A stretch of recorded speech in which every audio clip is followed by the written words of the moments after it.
Professor, o classificado de ontem tem uma das camisas mais bonitas do futebol brasileiro? Ah, sem dúvida nenhuma. É? Combinação é aqui, diferente. Ó, acabamos de receber aqui. Vamos mostrar sempre.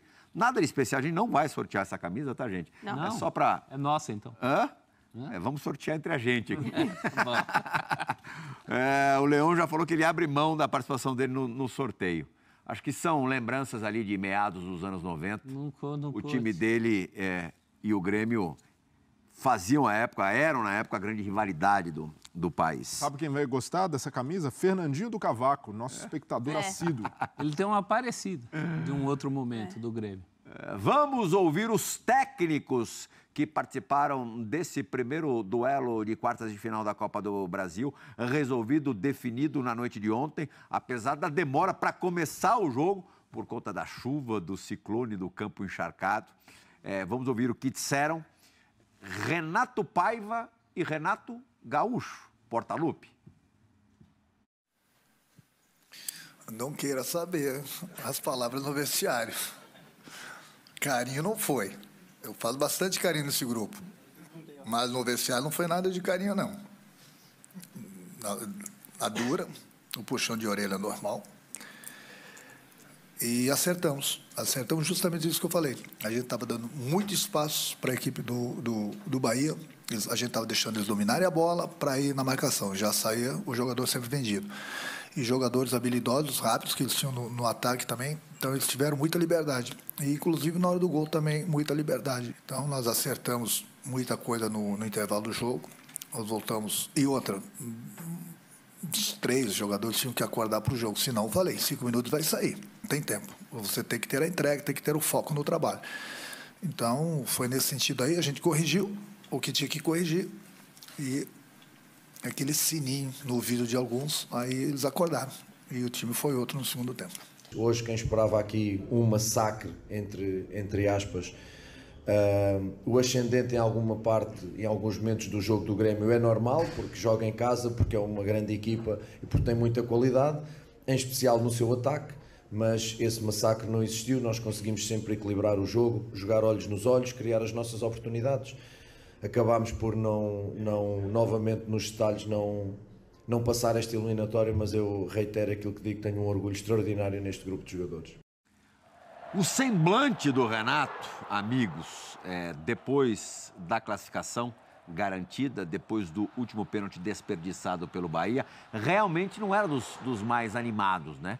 E ele levou esse tom para a entrevista coletiva, puxão de orelha. Ele fala em vacilos no primeiro tempo, que a gente acompanha aí as imagens de melhores momentos, melhores e piores, né? Esse pênalti. Daqui a pouco o Simon vai falar a respeito. Me surpreenderia se o Simon não aparecesse aqui depois de uma rodada de Copa do Brasil. Agora, o segundo tempo também foi de vacilos do Grêmio, né? Não foi muito diferente. Poderia perfeitamente ter dado Bahia. É que assim, a gente falava ontem, óbvio, o Grêmio, até por um olhar de campeonato brasileiro, é um time mais ajustado, que tem mais equilíbrio entre linha de defesa, meio campo e ataque. Já tem mais ações ali do técnico, que você consegue ver mais ajustes, mais certezas. O Bahia não. O Bahia, até pelos jogos que vem fazendo, e alguns principalmente, não joga tão bem. Jogou muito bem contra um Grêmio ontem nesse gramado que foi completamente prejudicado pela chuva e tentado ali no rodo e com alguns garfos para melhorar a questão da drenagem. Agora, é um Grêmio que tem muita posse de bola, tem muita velocidade, muita transição, só que quando chega para a definição tem muita dificuldade. O Grêmio ontem chutou várias bolas, além das grandes defesas do goleiro do Bahia, tem também a questão de não aproveitamento das chances que tiveram. Então, o Bahia, quando teve uma das oportunidades mais claras, guardou um chute felicíssimo do Everaldo. Agora, foi um grande jogo, né, prof? De movimentação, trocação. Como já tinha acontecido contra o Botafogo, né, Nath? Sim. Quem viu o jogo do Grêmio contra o Botafogo, teve o lado bom da grande partida, que merecia a melhor sorte, mas tem esse lado de não guardar. Eu falava ontem aqui, esse favoritismo exagerado que até indignou o Paiva, né? Que ele fala, quem esperava um baile aqui.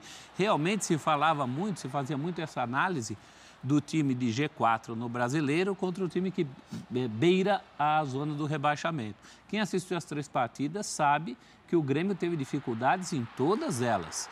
Empata uma no fim, ganha outra. ao contrário, né, na ordem. Ganha uma no fim, empata a outra no fim. E Seria ontem, um empate com um sabor muito de vitória. Né? Muito de vitória. E ontem o Renato, você está certo, Playhall, não teve essa história de primeiro tempo, não. O Grêmio toma a bola na trave até o fim do jogo. Que história é essa de que o puxão de orelha... Marcos Felipe parou umas 3, 4 bolas ali espetaculares do Grêmio. Fora isso, o Grêmio não soube produzir, né? Ou quer dizer, produziu, mas não soube aproveitar, né? Em termos de contundência, só pelo jogo de ontem, o Bahia mereceria classificação. O Bahia conseguiu... mesmo com menos posse, mesmo envolvendo menos o Grêmio, chegar muito rápido à área e conseguir finalizar demais. O Bahia produziu 16 finalizações, jogando fora de casa, uma partida de quartas de final de Copa do Brasil. Então é de se exaltar a postura que o Bahia teve. O Renato Paiva fez um grande trabalho na abordagem desses dois jogos.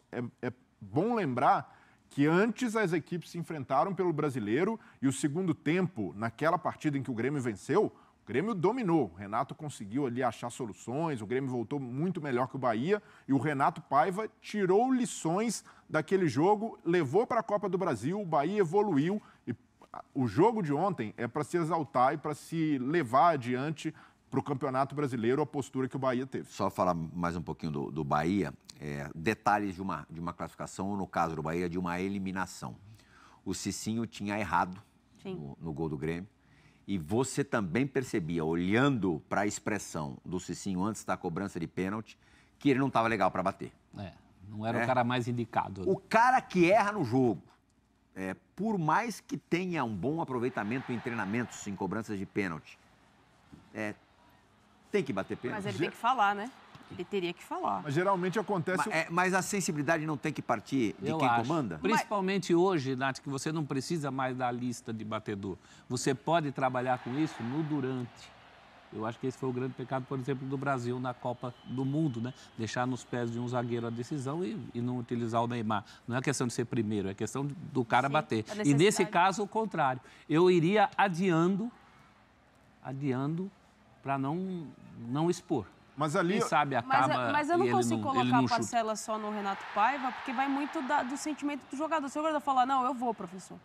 E ele não Você vai fazer o quê? Não, você não vai. É que às vezes dizer eu não vou... É que o Grêmio foi melhor, né? Eu acho que dos pênaltis perdidos na primeira série, ali nos primeiros 5 de cada, nas primeiras 5 cobranças de cada, o Bitelo foi quem bateu pior. Ele telegrafou demais, ele entra todo esquisito na bola. O posicionamento dele em relação à bola, já antes de partir para ela, já era esquisito e acabou se confirmando uma má cobrança. Mas o que acontece muito também é o cara que marca o gol, se consagra no tempo normal e vai bater pênalti. Isso é quase sempre. Isso é batata, né? Isso é quase sempre. Pois então não tem uma cartilha para cobrança de pênalti. O Cicinho acabou comprometendo, sim, mais pela falha ali de deixar o Ferreirinha passar quase que dentro dele. Mas ainda assim eu vejo que o Bahia conseguiu sair de forma honrosa. Nenhum torcedor gosta, nenhum torcedor fica satisfeito com a eliminação, mas ao menos a postura do time, a forma como se comportou, soube competir com o Grêmio, guerrear nessas condições, é algo a se levar de exemplo para o Bahia para o restante da temporada. Tem esse lado do jogador falar, eu vou... ou até às vezes falar eu vou, para não dizer não vou, né? E ficar exposto. Mas eu acho que tem esse lado que o Playhall falou do líder também, se antecipar e falar assim, acho melhor você não ir. Não vai ter um momento, você não está com cabeça, tinha outras opções. Então, acabou pesando, né? Mas foi no olho mecânico, hein?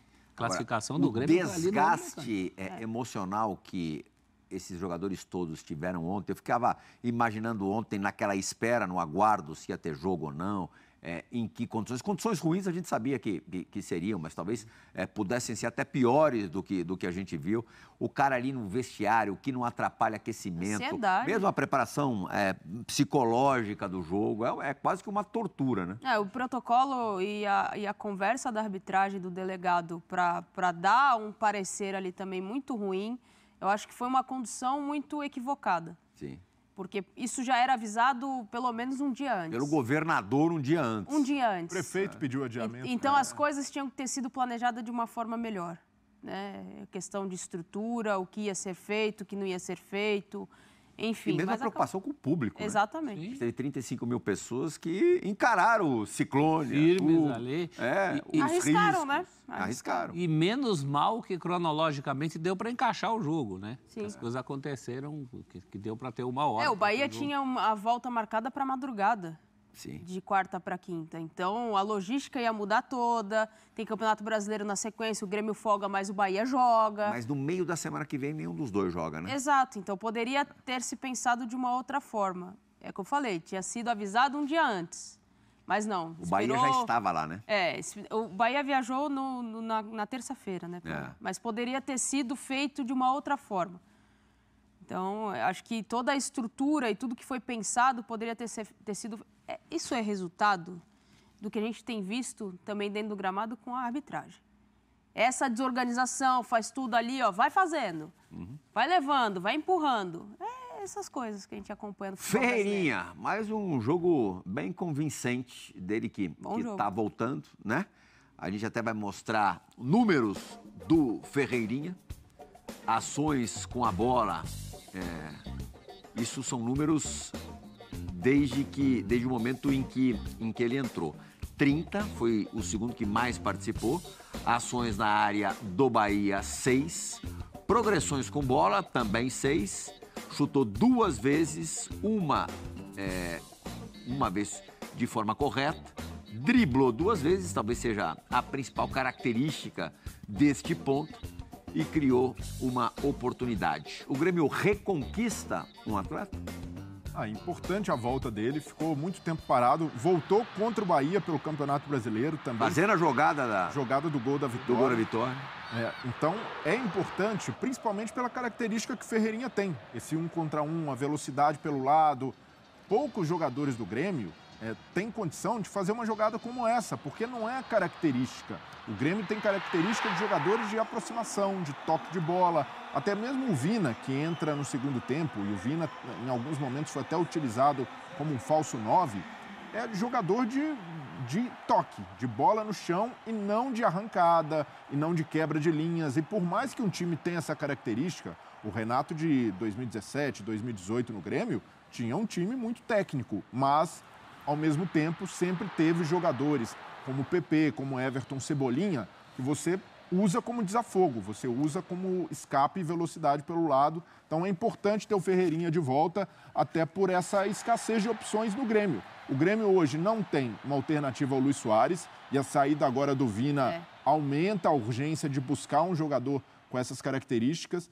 Então o Iturbe chega, mas é também um jogador de lado, para jogar, quem sabe, do lado oposto, quando ele quiser jogar com 2 pontos. E que a gente também tem a impressão que já viu o melhor dele, né?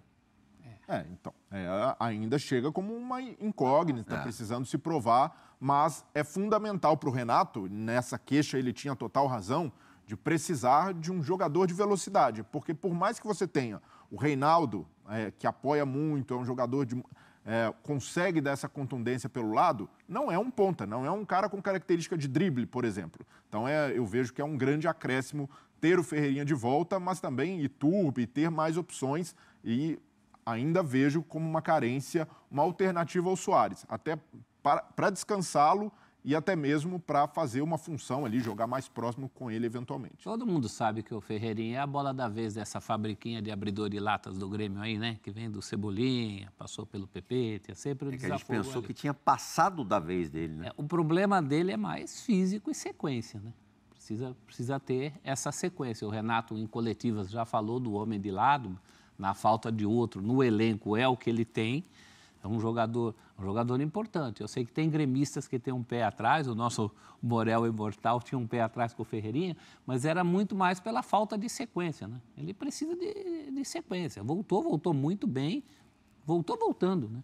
O cara faz a diferença. É o tipo de jogada que nesse elenco do Grêmio não tem quem faça. Ele faz. O Luizito ontem, pelo que disse o Renato na entrevista coletiva, sentiu um problema no quadril, não tem nada a ver com problema no joelho, ele nem sabia da gravidade, se é que existe gravidade no que ocorreu ontem, mas de qualquer maneira ele seguiu tratando o caso do Soares, ou o futuro do Soares, como uma total incógnita, um ponto de interrogação, ainda não se sabe direito se ele vai viajar para a Espanha, se não vai.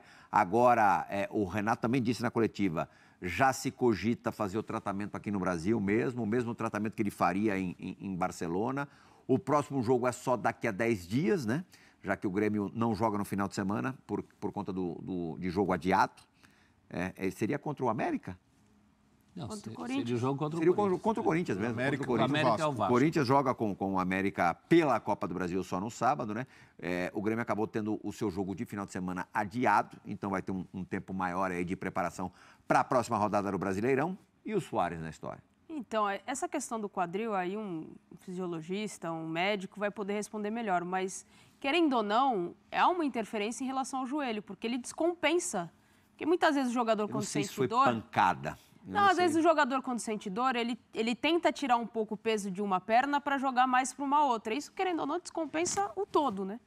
Agora, preocupa. Ontem a gente via ele em campo e muitas vezes a gente via ele com uma expressão ali um pouco angustiada. O quanto ele sente de dor, ninguém consegue medir. Isso é dele.